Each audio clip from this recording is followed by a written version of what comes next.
देखिए, बार बार ये सरकारों का कॉमन पैटर्न बन गया है, केंद्र सरकार का भी, स्टेट की गवर्नमेंट्स का भी, कि छात्र जब अपनी आवाज उठाते हैं उन पर लाठी, डंडे, गोलियां बरसाने का सरकार काम करती है। और खास तौर पर मैं आज पटना की बात करूं, जिस तरीके से छात्र आंदोलन हुआ, कहीं न कहीं छात्रों को मजबूर करा गया धरने पर बैठने पर। और पेपर लीक की जो घटना है, वो खाली एक राज्य, एक पेपर की बात नहीं है। ये बार बार पेपर लीक की घटनाएं या तो भर्ती देश में निकलनी बंद हो गई हैं, भर्तियां निकलती हैं तो उसमें गड़बड़ी पाई जाती है।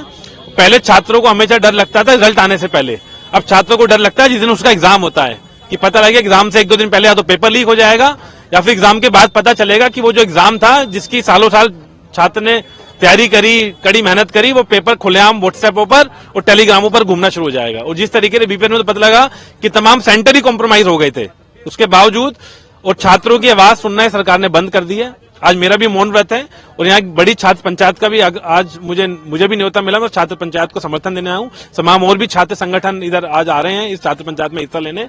ये हमने आज निर्णय ले लिया है कि ये लड़ाई अब खाली पटना में नहीं चलेगी, ये छात्रों की लड़ाई पूरे देश भर में हम शुरू करने जा रहे हैं, खासतौर पर पेपर लीक कर और भर्तियों को लेकर। और कहीं ना कहीं जो नीतीश कुमार जी, आप खुद छात्र आंदोलन से निकले हुए आप मुख्यमंत्री हैं, आपको शर्म आनी चाहिए। अभी तक नीतीश कुमार जी, आपको छात्रों के पास आ जाना चाहिए था और पूरे देश के छात्रों से माफी मांगनी चाहिए थी। और देश के मैं गृह मंत्री जी को भी बोलना चाहता हूं कि जो आपकी जितनी लाठियां, गोलियां बरसानी है बरसा लें।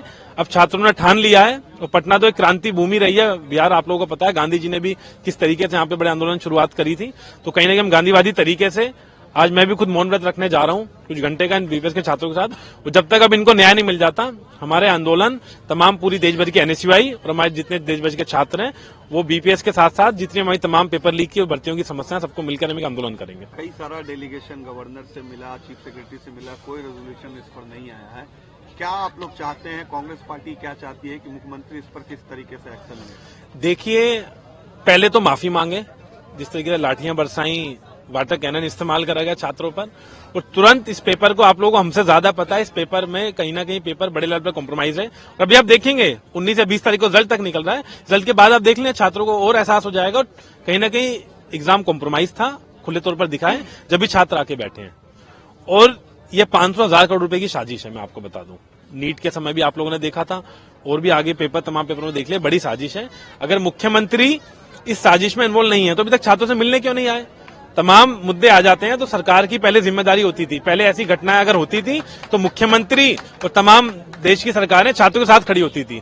पहली ऐसी सरकार देखने को मिल रही है देश भर में भी और राज्यों में भी कि जब छात्र मुद्दे सामने आते हैं तो उन पर लाठियां, गोली बरसाकर उस आंदोलन को खत्म करने की साजिश होती है और झूठे मुकदमे लगाने का ये काम सरकार कर रही है। तो मेरी मांग है, इमीडिएटली छात्रों की आवाज सुने ये सरकार और माफी भी मांगे साथ के साथ। आरोप ये भी लग रहा है कि पॉलिटिकल पार्टियों ने हाईजैक कर लिया है स्टूडेंट के इस आंदोलन को। देखिए, अगर इसको हाईजैक करना बोलेंगे तो तमाम पॉलिटिकल पार्टी को करना चाहिए। अगर छात्रों के साथ खड़ा होना उसको हाईजैक करना है तो हर पॉलिटिकल पार्टी का है। किसने रोका नीतीश कुमार की पार्टी और छात्र संगठन को या छात्रों के बीच में आने पे? किसने रोका यहाँ पर? किसने रोका नीतीश कुमार की पार्टी को यहाँ पे आकर रोके? वो इस साजिश में शामिल हैं, वरना नीतीश कुमार जी, मैं आज इधर बैठा हूँ, तमाम छात्र संगठन आए, नीतीश कुमार जी हमारे साथ आके बैठ के बात करें, हम छात्रों के मुद्दों की बात करेंगे। किसने रोका नीतीश कुमार को आने से, रोकने से? वो आए नहीं, क्योंकि वो इस साजिश में शामिल हैं। वो केंद्र सरकार उनको संरक्षण दे रही है। वो दिल्ली पर जाकर डेली मीटिंग कर रहे हैं प्रधानमंत्री से, क्या उन्हें इतना समय नहीं मिला? इस एयरपोर्ट से वो दिल्ली जाते हैं, इस एयरपोर्ट के बीच में रास्ते के अंदर छात्र बैठे हैं, तो यहाँ पर आके छात्रों से मिलने में उन्हें किसने रोका है? वो खुद इस चीज को मैनिपुलेट करना चाहते हैं। तो छात्रों पर बार बार लाठियां बरसाना बंद करें और माफी मांगे नीतीश कुमार जी, अपने इस जो उनका किंगडम है, जो उनका महलों से बाहर निकलकर छात्रों से माफी मांगे। एक आखिरी सवाल, प्रशांत किशोर भी इस आंदोलन में आए, अनशन पर हैं, कैसे देखते हैं उनके इस पूरे? देखिए, जो पॉलिटिकल पार्टी छात्रों के साथ खड़ी है उनका स्वागत है, लेकिन मैं एक बात जरूर बोल देना चाहता हूं, ये खाली एक सरकार, एक एग्जाम और एक चुनाव का मुद्दा नहीं है। हो सकता है कई लोगों के लिए चुनाव का मुद्दा हो, लेकिन मेरे लिए चुनाव का मुद्दा बिल्कुल नहीं है।